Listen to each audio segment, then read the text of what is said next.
I am not happy. I am not sad. I am at peace. I had an interesting exchange with a friend recently that was illuminating for me. The exchange was, on the surface, a rather mundane conversation, but underneath I was presented with a significant realization. My friend and I were sitting in a cafe having a coffee. After about 20 minutes of sharing, my friend said to me, "You know, Rob, you don't ever seem to get excited about anything. Are you happy with your life?"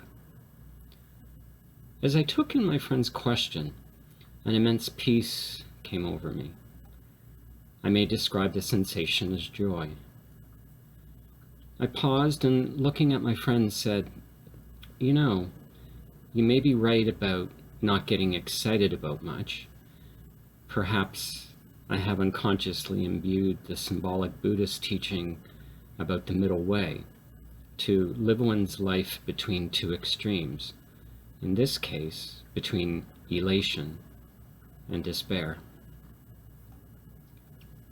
I asked my friend, "Would you describe me as happy?"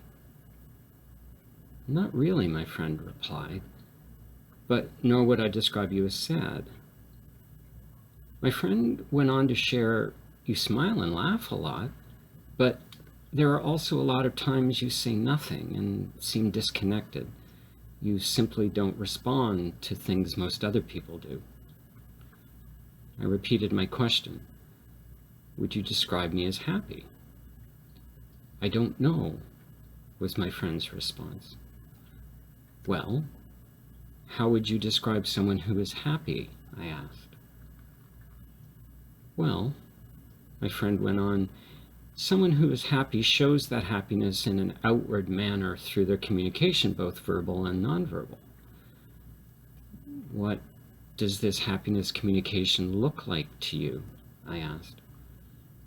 "A person will smile and laugh and joke around and, just be happy."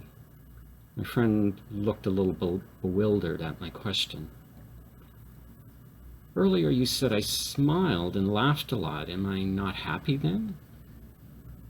My friend seemed to be getting a little frustrated with my constant comeback questions and blurted out, "Come on, Rob. You know what I mean. Yes, you smile and laugh a lot, but you don't behave like other people and other happy people do." "How do those other people behave?" I asked.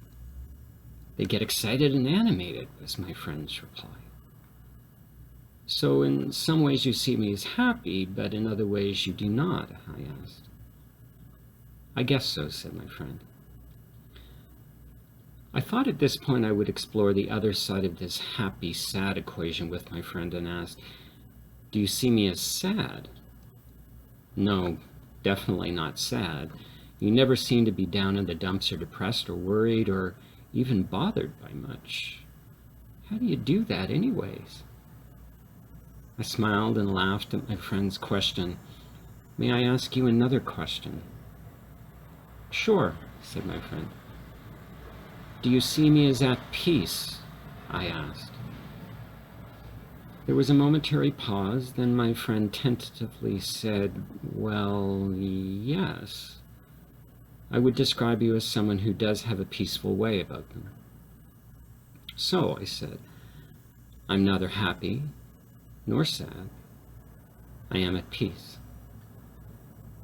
"Yeah, that about describes you," said my friend.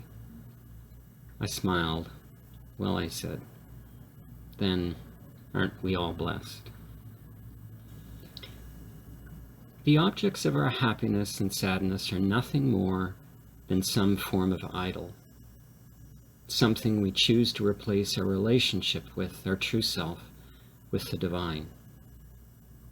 This idol we seek, that ultimately brings us happiness or sadness, is a thin veneer over our seeking of what the idol represents, not the actual idol itself.